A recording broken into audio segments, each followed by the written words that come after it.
ভোজন রসিকদের কাছে দিন দিন জনপ্রিয় হয়ে উঠছে ময়মনসিংহের জাকির হোসেনের টক মিষ্টি জিলাপি। তার তৈরি ভিন্ন স্বাদের এই জিলাপি স্থানীয়দের কাছে খুবই মুখরোচক খাবার হিসেবে পরিচিত, যা স্বাদে ও গুণে অনন্য। রমজান আসলেই এর চাহিদা বেড়ে যায় কয়েক গুণ, ফলে দৈনিক বিক্রির পরিমাণ দাঁড়ায় লক্ষাধিক টাকা। ময়মনসিংহ শহরের জেলা স্কুল মোড়ের মেহেরবান হোটেলে তৈরি হয় ঐতিহ্যবাহী এই জিলাপি। এটি মিষ্টির পাশাপাশি সামান্য টক স্বাদেরও হয়ে থাকে, যা খেতে একদমই আলাদা।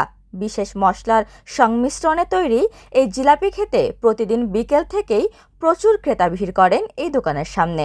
এখানকার জিলাপিটা অনেক জনপ্রিয়, তো ইফতারের জন্য তো জিলাপি অবশ্যই নিতেই হবে, তো ভালো লাগে তাই আসলাম। প্রায় সময় নেওয়া হয়। এটা জিলাপি বিশেষত হচ্ছে একটু টক এবং খাওয়া যায় বেশি, একটু জুইসি হয়, এবং এই জিলাপিটা আমি বাংলাদেশের কোথাও পাই নাই। Best hair.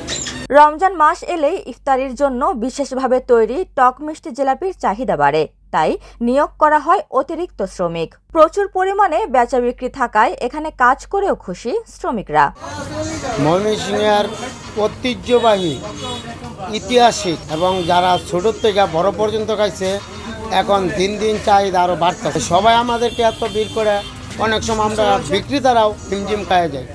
ময়মনসিংহের মানুষে যাই কিছু কিনুক, কিন্তু টক জিলাপি ছাড়া ভাই ইফতারি হবে না।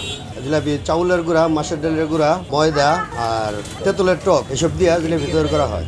এই জিলাপিটা আস্তে আস্তে আপনার দিন দিন জিলাপির চাহিদা বাড়তেই আছে। কারণ আমরা দিয়া কুলাইতে পারতেছি না, জিলাপি শর্ট করে।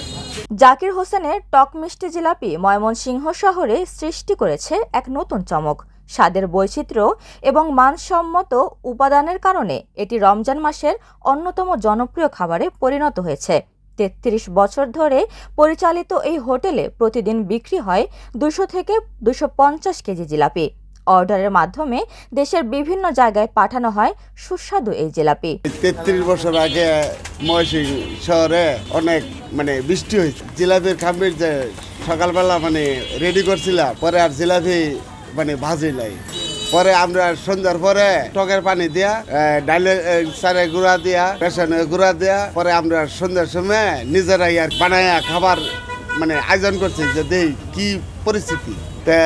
এই উন্নত করতে করতে মনে করেন যে বেশ ভালো ফেভারে আই পড়ছে। এখন দিন যাইতেছে, এই জিলাপির চাহিদাটা খুব জনপ্রিয় হইতেছে। উপমা রায়, সোনালী নিউজ।